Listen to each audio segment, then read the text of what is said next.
Assalamualaikum warahmatullahi wabarakatuh. Kami dari kelompok 1 yang beranggotakan yang pertama ada Fani Ariyanti dengan NPM 2023010007. Yang kedua ada Hilda Mahsunatul Karimah dengan NPM 2023010010. Yang ketiga ada Arlinda Diah Wiranti dengan NPM 2023010027. Yang keempat, saya sendiri, Siti Nur Marufah, 2023010052. Kami akan mempresentasikan hasil diskusi kami tentang materi aset tetap, sumber daya alam, dan aset tak berwujud. Berikut adalah bahan kajian yang akan kami sajikan. Yang pertama ada prinsip biaya historis ditetapkan pada aset tetap. Yang kedua ada konsep penyusutan dan cara menghitungnya. Yang ketiga, membandingkan antara pengeluaran pendapatan dan pengeluaran modal serta menjelaskan jurnal masing-masing. Yang keempat, mencatat pelepasan aset tetap. Dan yang terakhir, menghitung depresiasi sumber daya alam yang dapat diekstraksi secara periodik. Prinsip biaya historis ditetapkan pada aset tetap. Aset tetap adalah aset berwujud yang dimiliki oleh perusahaan yang digunakan dalam operasi bisnis dan tidak untuk diperjualkan kepada pelanggan. Contoh aset tetap, yang pertama adalah tanah. Perusahaan sering menggunakan tanah untuk lokasi pembuatan pabrik atau gedung perkantoran. Yang kedua adalah bangunan. Bangunan adalah fasilitas yang digunakan dalam operasi bisnis. Contohnya seperti toko, perkantoran, pabrik, dan juga gedung. Contoh yang ketiga adanya peralatan. Peralatan mencangkup aset yang digunakan dalam operasi bisnis seperti mesin pabrik, kendaraan, dan juga peralatan kantor. Biaya perolehan aset tetap. Secara umum, perusahaan mencatat aset tetap sebesar biaya perolehan. Biaya perolehan sendiri adalah biaya yang terdiri dari semua pengeluaran untuk memperoleh aset dan sampai aset tersebut dapat digunakan. Berikut penerapan prinsip biaya historis untuk masing-masing aset tetap. Yang pertama, tanah. Perusahaan mencatat akun tanah pada debit termasuk semua biaya yang digunakan untuk memperoleh atau membuat tanah sampai tanah siap digunakan. Contoh dapat dilihat pada tabel di bawah. Perusahaan membeli properti dengan harga senilai 2 juta dolar Hong Kong. Properti tersebut berisi gedung tua yang diratakan dengan biaya 60.000 dolar Hong Kong, yang berasal dari 75.000 dikurangi biaya penjualan barang yang dapat dijual dengan senilai 15.000. Selanjutnya yaitu biaya pengacara 10.000, biaya komisi broker sebesar 80.000 sehingga diperoleh biaya perolehan tanah sebesar 2.150 dolar Hong Kong. Maka dapat dituliskan di sebelah debit akun tanah sebesar 2.150.000 dan di sisi kredit akun kas sebesar 2.150.000. Yang kedua adanya bangunan. Perusahaan mendebit semua akun bangunan terkait semua pengeluaran yang digunakan untuk pembelian atau konstruksi pembangunan. Ketika bangunan dibeli, biaya tersebut termasuk dari harga pembelian dan biaya penutupan. Yang dimaksud biaya penutupan di sini adalah biaya pengacara, biaya hak milik, dan juga biaya komisi broker. Ketika bangunan baru dibangun, biaya terdiri dari harga kontrak, izin bangunan, serta biaya bagi arsitek. Yang ketiga adalah peralatan. Biaya peralatan terdiri dari harga pembelian tunai, pajak penjualan, biaya pengiriman, juga mencangkup pengeluaran yang dibutuhkan untuk perakitan dan juga pemasangan.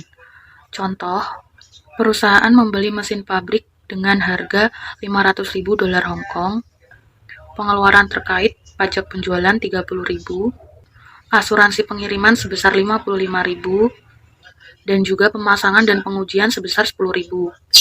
Maka diperoleh biaya perolehan mesin pabrik sebesar 545.000 dolar Hong Kong. maka penulisan di sisi debit akun peralatan sebesar 545.000 dan di sisi kredit akun kas sebesar 545.000. Konsep penyusutan dan cara menghitungnya. Secara pengertian, penyusutan adalah proses pengalokasian untuk membebankan biaya perolehan aset tetap selama umur manfaatnya atau masa pakai secara rasional dan sistematis. Penyusutan berlaku untuk 3 kelas aset tetap, yaitu perbaikan tanah, bangunan, dan peralatan. Mengapa? Karena kegunaan bagi perusahaan dan menghasilkan pendapatan dari setiap aset akan menurun selama umur manfaat aset. Berbeda dengan tanah tidak termasuk dalam penyusutan. Mengapa? Karena kegunaan dan kemampuan menghasilkan pendapatan pada umumnya tetap utuh dari waktu ke waktu.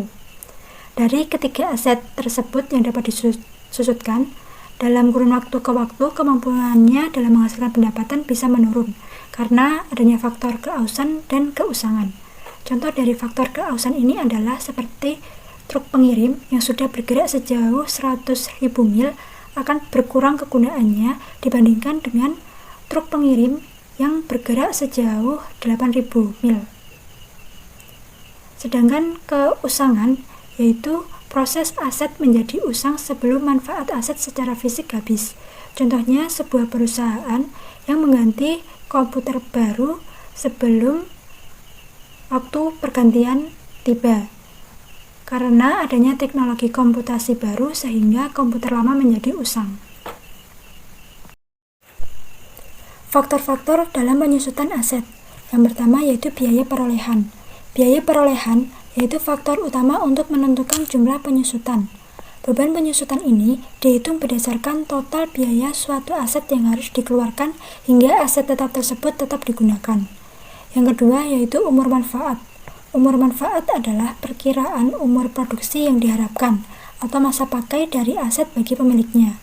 Yang ketiga yaitu nilai residu, yaitu perkiraan nilai aset pada akhir masa pemakaiannya. Namun tidak semua periode akuntansi memiliki nilai residu. Ada kalanya suatu aktiva tidak memiliki residu karena aktiva tersebut tidak dijual pada masa penarikannya. Misalnya terlihat pada aset yang habis terkorosi atau berkarat seperti besi. Metode penyusutan. Yang pertama yaitu garis lurus. Dalam metode garis lurus, perusahaan membebankan jumlah penyusutan yang sama untuk setiap tahunnya. Penyusutan hanya menggunakan pembagian waktu. Untuk contoh soalnya, diketahui biaya perolehan sebesar 13.000, nilai residu sebesar 1.000, perkiraan umur 5 tahun, perkiraan umur manfaat dalam bentuk mil yaitu 100.000. Untuk rumusnya sendiri yaitu biaya perolehan sebesar 13.000 dikurangi nilai residu 1.000 menghasilkan biaya perolehan yang dapat disusutkan sebesar 12.000. Kemudian biaya perolehan yang dapat disusutkan tadi dibagi dengan umur manfaat dalam bentuk tahun yaitu 5 tahun sehingga menghasilkan beban penyusutan tahunan sebesar 2.400. Metode penyusutan yang kedua yaitu unit aktivitas. Pada unit aktivitas ini, umur manfaat dinyatakan dalam jumlah total unit produksi atau penggunaan yang diharapkan dari aset dan bukan sebagai periode waktu. Untuk contoh soalnya sendiri masih sama seperti contoh soal pada garis lurus. Namun, adanya tambahan yang diketahui yaitu truk pengiriman mengendarai 15.000 mil di tahun pertama. Lalu penyelesaiannya adalah biaya perolehan yang dapat disusutkan yaitu sebesar 12.000. 12.000 ini didapat dari hasil perhitungan awal di garis lurus tadi, kemudian dibagi dengan total unit aktivitas yaitu 100.000 mil dan dihasilkan biaya perolehan yang dapat disusutkan per unit sebesar 0,12.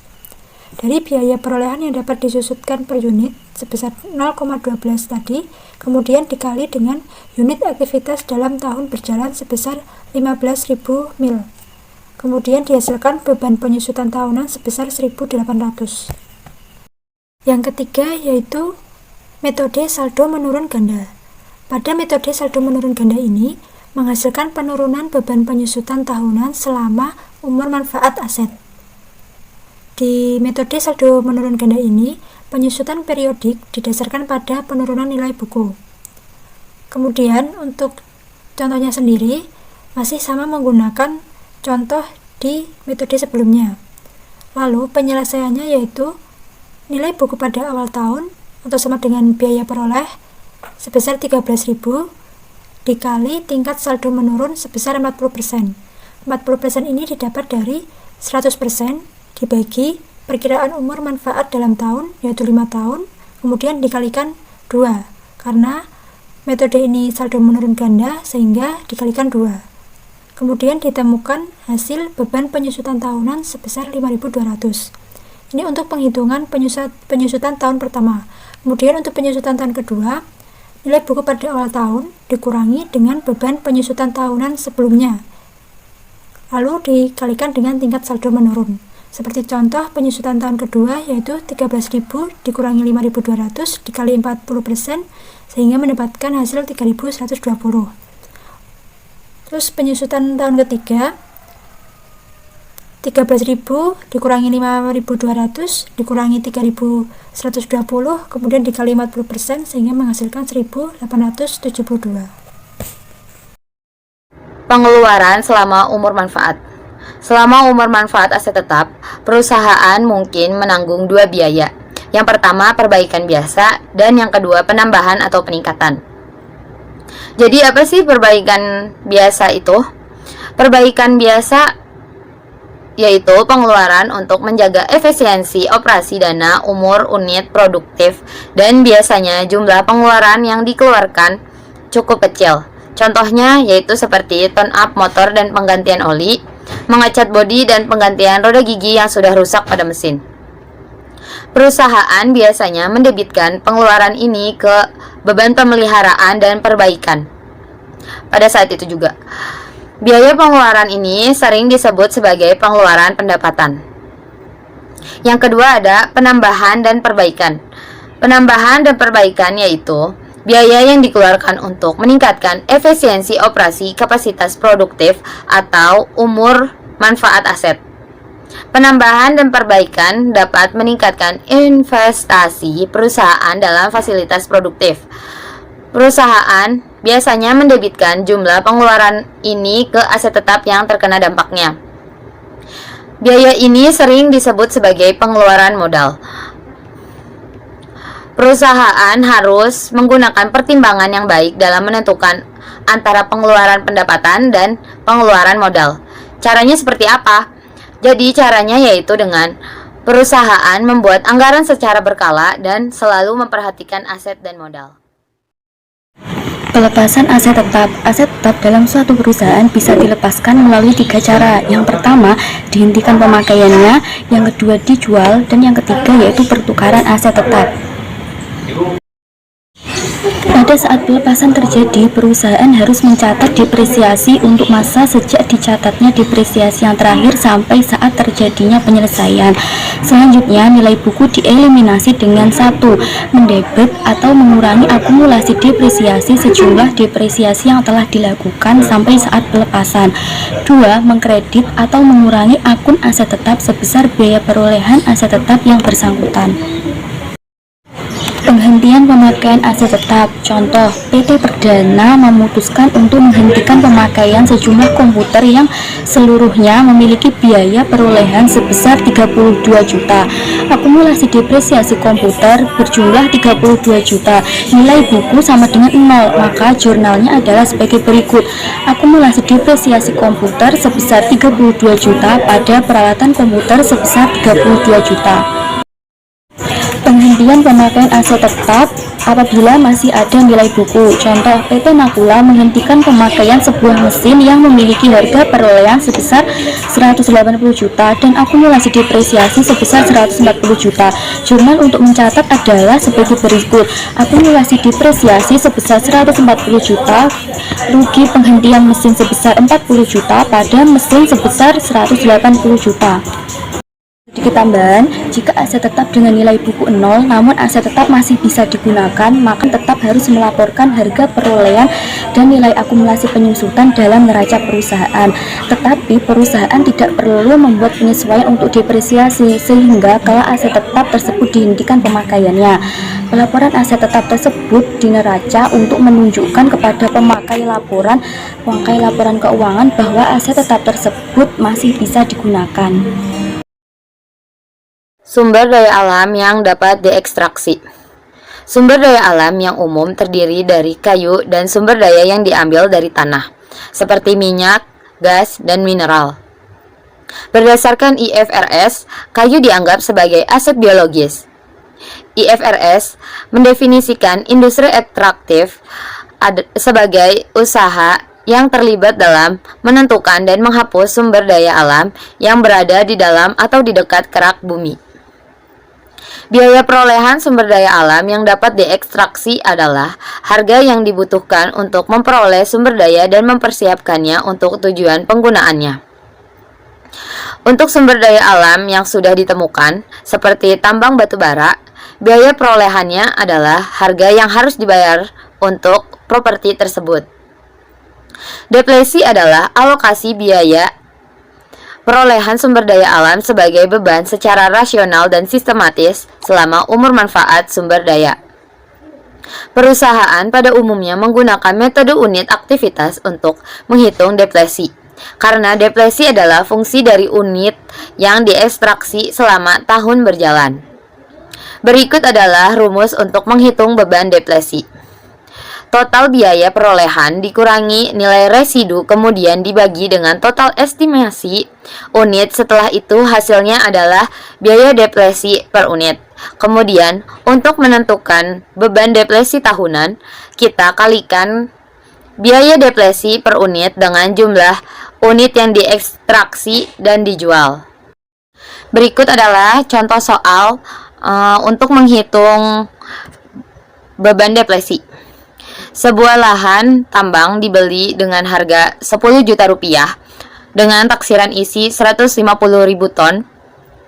Setelah dieksploitasi, nilai tanah diperkirakan 1 juta rupiah. Maka, untuk menghitung depresi per unit, yaitu dengan depresi sama dengan 10 juta dikurang 1 juta, kemudian dibagi 150.000 tadi yang ton, maka hasilnya 60 per ton.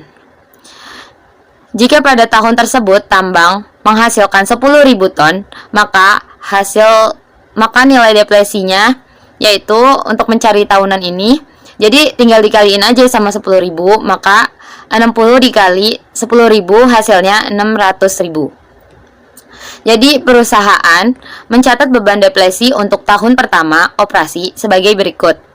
Beban depresi sebesar 600.000 berada di debit, kemudian akumulasi depresi sebesar 600.000 berada di kredit. Sekian presentasi dari kami.